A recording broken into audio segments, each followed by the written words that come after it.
Hello everyone, how are you all. Welcome to you all my YouTube channel easy और concept. आज हम start करने वाले हैं क्लास 11th की एक्सरसाइज 1.5। एक्सरसाइज 1.5 का इंट्रोडक्शन वीडियो मैंने इससे पहले बनाया हुआ है, आप वो ज़रूर देखिए। इसके बाद मैंने एक्सरसाइज 1.5 के क्वेश्चन नंबर 1, 2, 3 के सोल्यूशन के लिए अलग सी वीडियो बनाई हुई है, आप वो देखिए। आज हम स्टार्ट करते हैं क्वेश्चन नंबर 4 से। अब देखिए क्वेश्चन नंबर 4 क्या है। If u is equal to 1 2 3 4 5 6 7 8 9 and a is equal to 2 4 6 8 and b is equal to 2 3 5 7, और आपको ये वेरीफाई करने हैं कि ये स्टेटमेंट सही है या गलत है।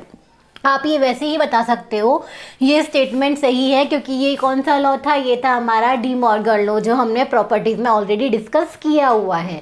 तो ये वैसे ठीक है, ये स्टेटमेंट ट्रू है। चलो हम प्रूफ भी कर देते हैं। इसके अकॉर्डिंग पहले हम प्रूफ करते हैं LHS को।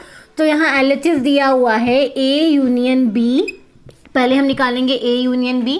आप देखिए सेट A के एलिमेंट है 2 4 6 8 और सेट B के एलिमेंट है 2 3 5 7। तो A यूनियन B के एलिमेंट होंगे 2 3 4 5 6 7 8, राइट। 2 3 4 5 6 7 8, क्योंकि हमें निकालना है A यूनियन B, और A सेट के एलिमेंट है 2 4 6 और 8, और B सेट के एलिमेंट है 2 3 5 7। तो इस तरह से A यूनियन B हो गया 2 3 4 5 6 7 8। अब मुझे निकालना है A यूनियन B का होल डैश, मतलब complement of A union B। अब complement of A union B निकालूंगी तो इसमें वो एलिमेंट होंगे जो यूनियन सेट के तो एलिमेंट्स हैं, बट A यूनियन B के एलिमेंट नहीं हैं। अब देखिए वो एलिमेंट कौन से हैं। यहाँ देखिए 2 से लेकर 8 तक के एलिमेंट जो हैं ये हैं आपके A यूनियन B के। तो A यूनियन B के कॉम्प्लीमेंट में आएंगे 1 और 9, जो कि A यूनियन B से बिलोंग नहीं करते। तो हमारा A union B whole dash हो गया 1,9। अब नेक्स्ट निकालते हैं हम RHS। RHS में दिया हुआ है A dash intersection B dash. अब A dash intersection B dash के लिए पहले मैं निकालती हूँ A डैश। अब आप देखिए A डैश क्या आता है आपका। यदि मैं A डैश की बात करूँ तो A डैश में वो एलिमेंट होंगे जो यूनियन सेट से बिलोंग करते हैं, बट सेट A से बिलोंग नहीं करते। सेट A के एलिमेंट है 2 4 6 8।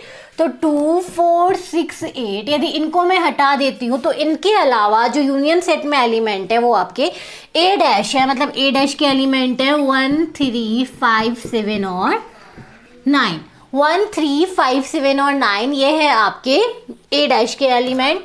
और यदि B डैश के एलिमेंट की बात करूँ तो B डैश के एलिमेंट है आपके, B के एलिमेंट है 2 3 5 7। तो 2 3 5 7 को छोड़ के यूनियन सेट में जो भी एलिमेंट है वो B डैश से बिलोंग करेंगे। तो 2 3 5 7 को यदि मैं हटा दूँ 2 3 5 7, तो हमारे पास बचता है 1 4 6 8 9। तो 1 4 6 8 एंड 9। 1 4 6 8 और 9 वो एलिमेंट हैं जो B डैश के एलिमेंट हैं, पर B के एलिमेंट नहीं है। अब हमें निकालना है A dash intersection B dash. तो A dash intersection B dash यदि मैं निकालती हूँ तो वो देखिए आप क्या आता है। दोनों में क्या कॉमन है, दोनों में सिर्फ 2 एलिमेंट कॉमन है, वो है 1 और 9। वो है 1 और 9। और आप यहाँ देखिए हमने सबसे पहले निकाला था LHS। LHS में था A यूनियन B का होल डैश, वो भी था 1,9, और A dash intersection B dash आता है आपका 1,9। तो इससे हमारा प्रूफ हो गया LHS is equal to RHS। और हमें ये ही वेरीफाई करना था कि आपको ये प्रूफ करना है कि स्टेटमेंट राइट है या रॉन्ग। तो ये स्टेटमेंट राइट है। अब आते हैं हम इसके सेकेंड पार्ट पे। सेकेंड पार्ट आप खुद सॉल्व करके देखिए। यस, तो सेकेंड पार्ट में दिया हुआ है, सेकेंड पार्ट में हमें निकालना है A इंटरसेक्शन B का whole dash is equal to A dash union B dash. तो सबसे पहले हम LHS की बात करेंगे। यदि LHS को प्रूफ करते हैं तो LHS में दिया हुआ है A इंटरसेक्शन B। और A इंटरसेक्शन B हम कैसे निकालेंगे, A और B दोनों में जो कॉमन है, तो ये 2, यस A और B दोनों में कॉमन है सिर्फ 2।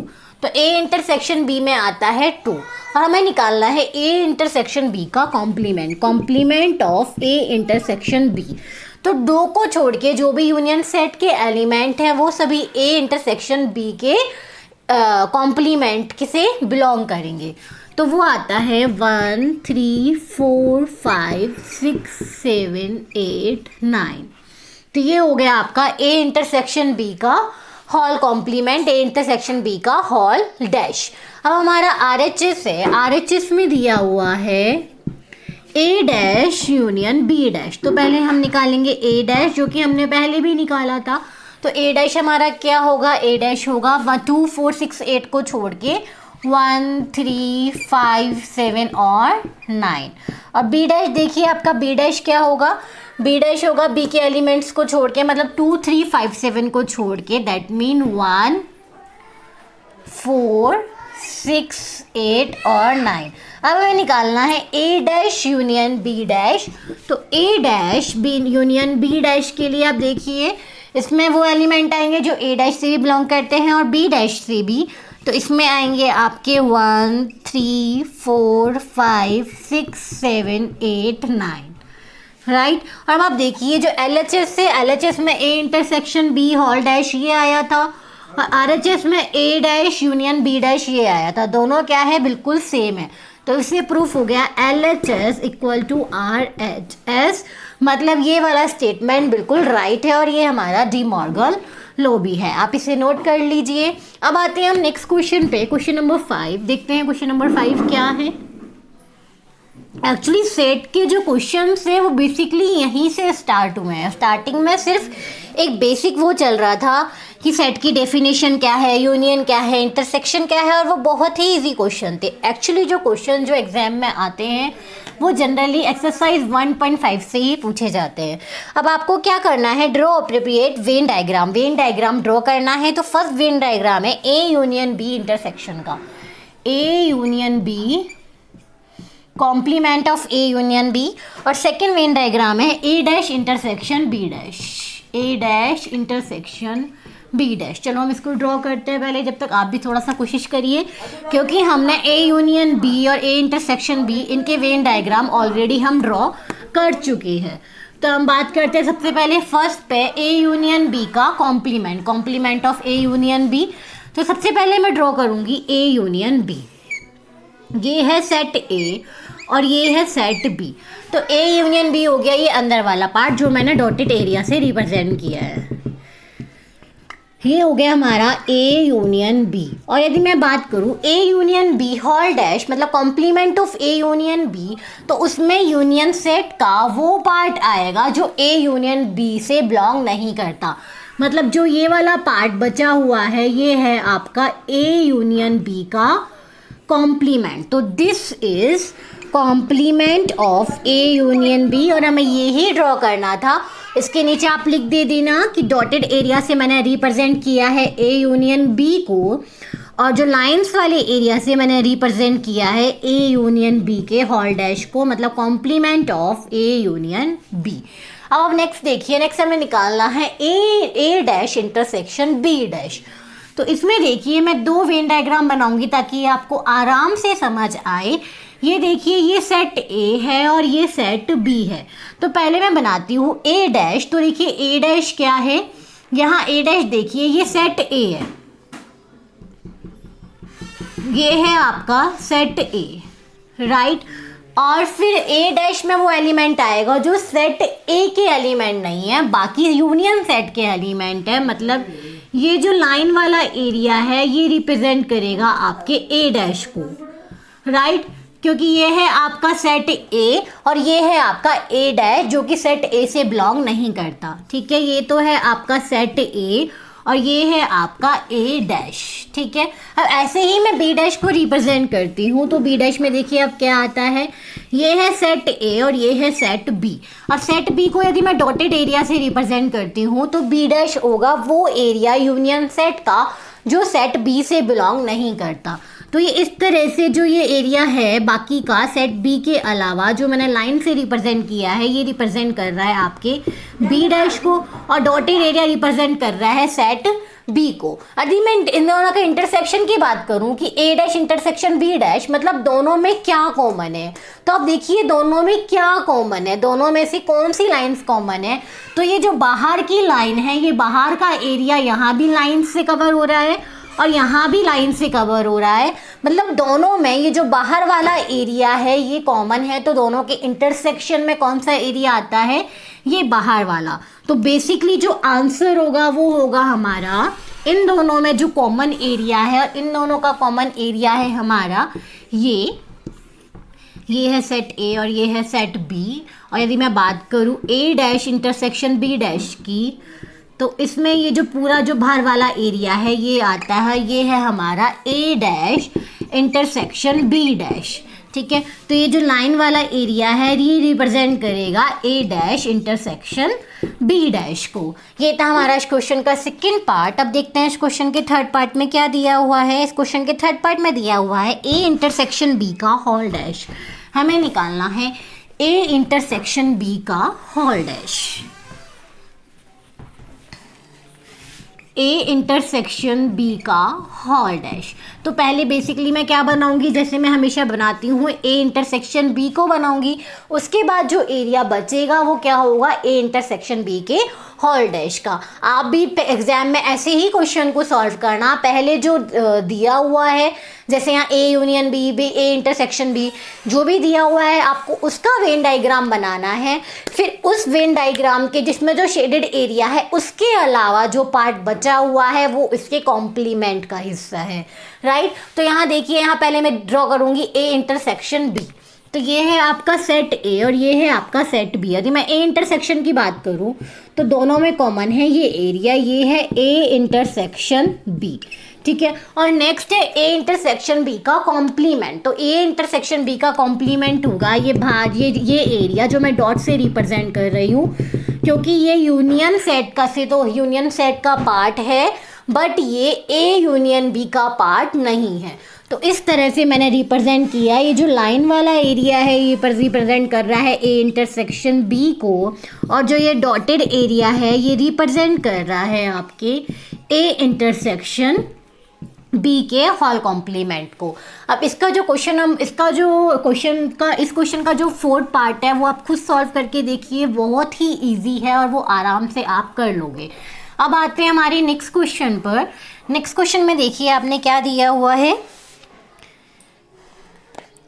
आते हैं क्वेश्चन नंबर 6। क्वेश्चन नंबर 6 में दिया हुआ है let U the set of all triangle in plane. अब इसके अकॉर्डिंग जो यू है वो है आपके ऑल ट्राइंगल, मतलब दुनिया में जितने भी ट्राइंगल हैं वो इस यू का पार्ट है, वो इस यू का सबसेट है। और इसमें सेट ए दिया हुआ है, और सेट ए की क्या क्वालिटी है, सेट ए में set A is the set of all triangle, set of all triangle. और ट्राइंगल की क्या दे रखी है, with at least one angle different from 60, with at least one angle different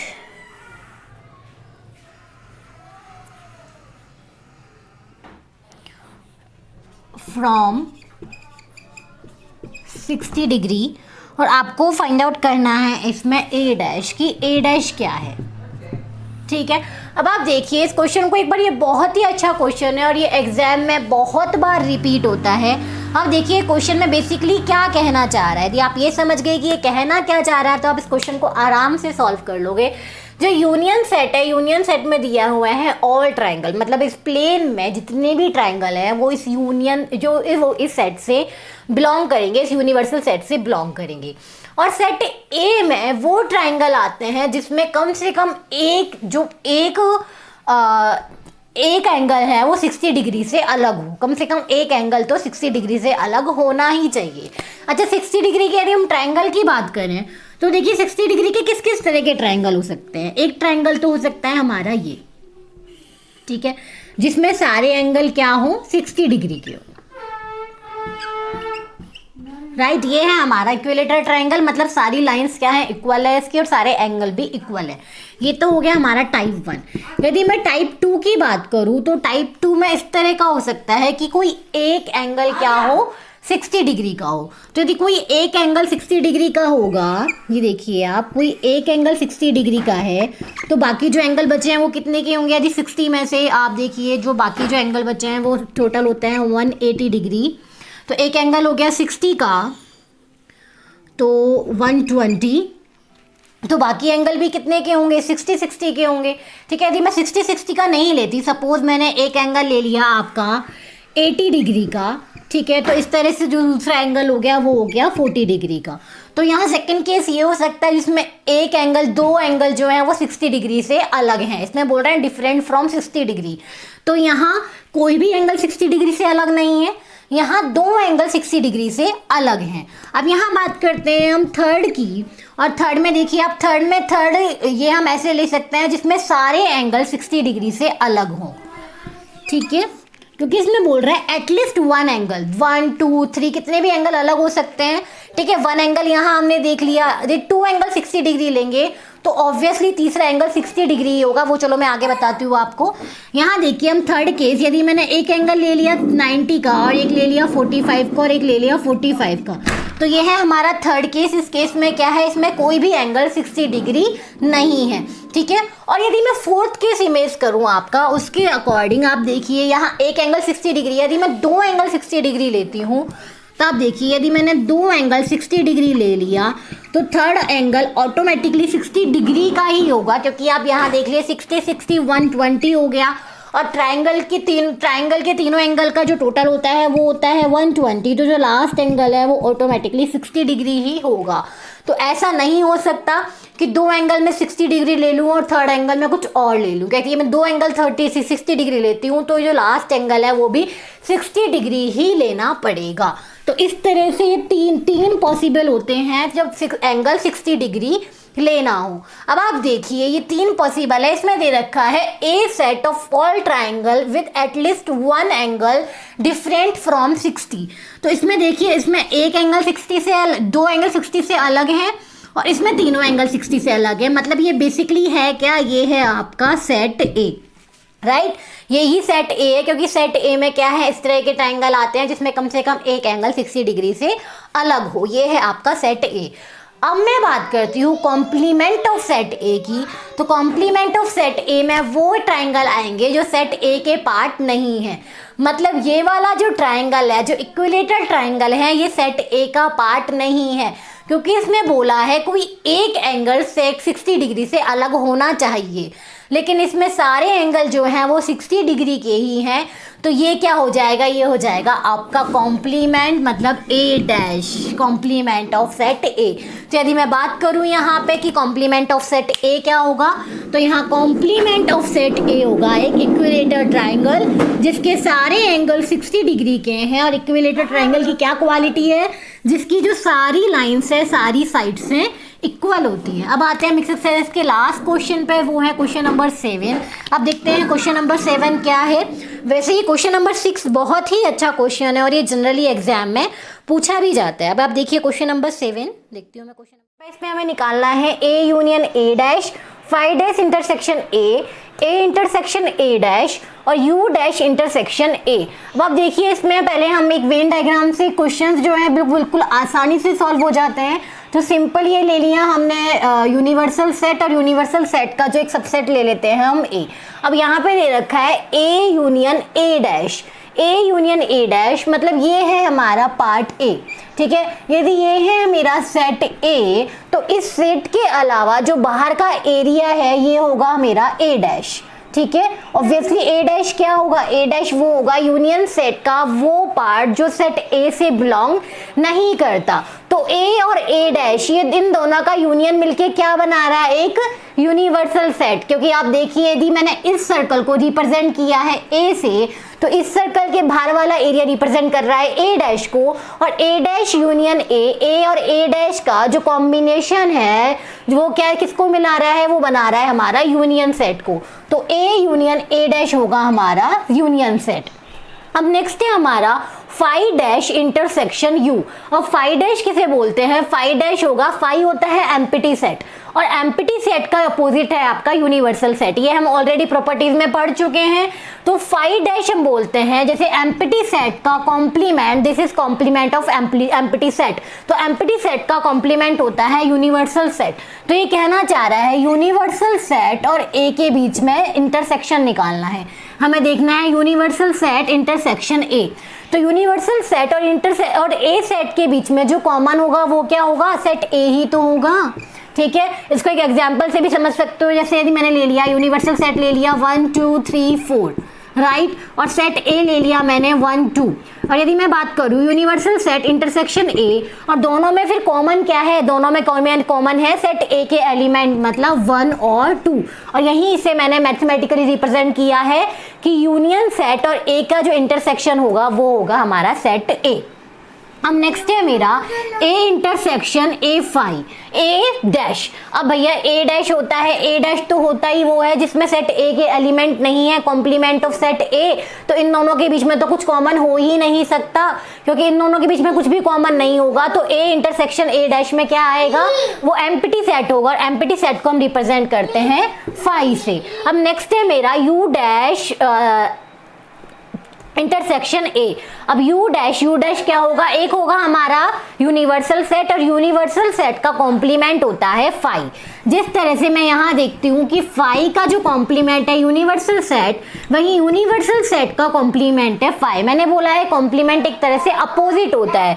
जैसे मैं कहूँ कि एम्प्टी सेट है, एम्प्टी सेट का अपोजिट क्या होगा? यूनिवर्सल सेट, और यूनिवर्सल सेट का अपोजिट होगा एम्प्टी सेट। तो यही दे रखा है, यहाँ दिया हुआ है कि यूनिवर्सल सेट का जो है कॉम्प्लीमेंट, तो यूनिवर्सल सेट का कॉम्प्लीमेंट है फाई, तो यहाँ निकालना है आपको फाई इंटरसेक्शन ए, ठीक है। अब फाई इंटरसेक्शन ए, यदि एक सेट खाली है और एक सेट ए है और इन दोनों के बीच में कॉमन निकालना है, सीधी सी बात देखो आप, एक सेट है फाई, मतलब इस सेट में कोई एलिमेंट नहीं है राइट, और ए सेट में एलिमेंट है 1 2 3 4, और इन दोनों के बीच में यदि कॉमन निकालना है तो वो क्या होगा? वो एक एम्प्टी सेट ही तो होगा। तो इस तरह से फाई इंटरसेक्शन ए क्या होगा? हमारा फाई होगा, एक एम्प्टी सेट ही होगा। ये था हमारा इस एक्सरसाइज का लास्ट क्वेश्चन। इस तरह से हमारी एक्सरसाइज 1.5 पूरी तरह से कंप्लीट होती है। एक्सरसाइज 1.5 के 3 पार्ट हैं। फर्स्ट पार्ट में इंट्रोडक्शन दिया हुआ है, सेकेंड पार्ट में आपके क्वेश्चन नंबर 1 से 3 तक के सोल्यूशन दिए हुए हैं, उसके बाद आपके 4th से 7 तक के क्वेश्चन के सोल्यूशन इस वीडियो में दिए हुए हैं। यदि आपको मेरा पढ़ा हुआ समझ आता है तो प्लीज मेरे चैनल को सब्सक्राइब कीजिए। 7 से 12 तक की मैथ्स और फिजिक्स के लिए मेरे चैनल को सब्सक्राइब करना ना भूलिए, और आपको मेरी ये वीडियो पसंद आती है तो इस वीडियो को लाइक कीजिए और शेयर कीजिए। My channel name is easy और कंसेप्ट।